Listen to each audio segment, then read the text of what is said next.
Okie dokie. So as I said, setup wise, a lot of good things with your setup. I say the ball position for me was creeping forward. You can almost see there, if we sort of draw a line sort of roughly inside, not straight, to be fair. I guess I say it's not easy on this side, but we'll get a rough idea.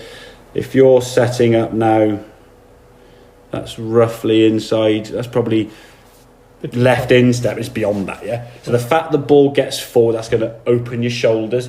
And it's something that I see so many golfers who slice the ball, they just try to do everything in their powers to send it left. Put the ball further forward, aim their shoulders left, swing it left.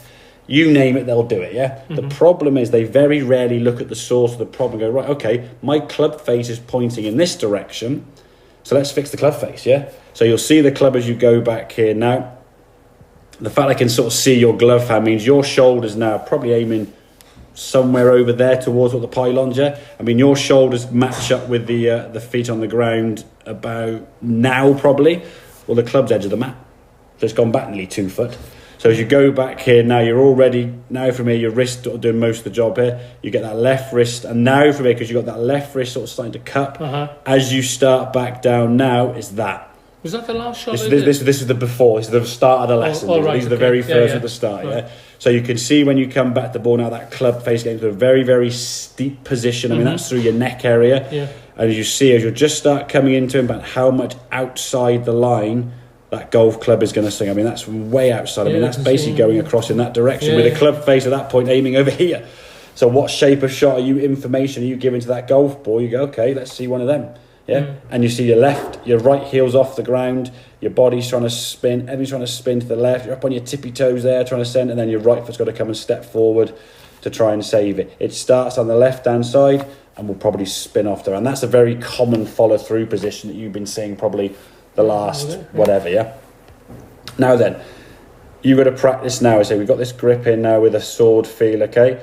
You've got to rehearse this movement now so this wrist feels flatter, yeah? I want to see that club face more up the sky like that. Now, that's probably too strong, yeah? But you're not going to get into that position because reality is going to be slightly less of what this is and nearer to what your sort of autopilot is, shall we say. So if we can make your swing feel this, and then reality will be nowhere near that, but it will be nearer a square, a club face. And you'll see after a while, once we see more shots curving this way, then it's going to make sense for you to start hitting it in that direction, yeah? Whereas at the moment now, you're just trying to send everything left. So we can see rehearsing this movement here now, getting the sensation that left wrist is staying flatter. The feeling that we often talk about is the thumbs pointing back to the door. So when you get to about here, it feels like your thumbs are pointing sort of back up towards the cam, sort of top left, yeah?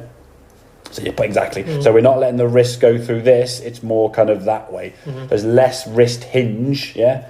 It's keeping the wrist in flatter that, and that'll actually reduce the amount of hinge you get. And you'll see in a second when you go to your actual swing. As I got back, I did stretch my arms. Yeah, that's sort of just pointing your thumbs out that way, okay? And you'll see in a second when we actually see the swing in reality. Look how far the club goes back anyway. Yeah, so the club's still gone back there. Club face now is better. As we come back down through, there's a bit of daylight between your neck and the shaft, so it's a little bit shallower. Look at the club face now into the golf ball. At least the club shaft is on this sort of left side. It's still outside the line, but it's from the left-hand side of the golf ball compared to... Let me go back to this one. Yeah, look at the difference in those two club heads hitting the golf ball, yeah? The shaft is almost dissecting the ball. The head is, I mean, that's the head there. That's the head kind of there, yeah? It's kind of a little bit nearer the path you want to get. And as a result of the club being straighter, the path being straighter to target, it's a reasonable good strike at them with the golf club.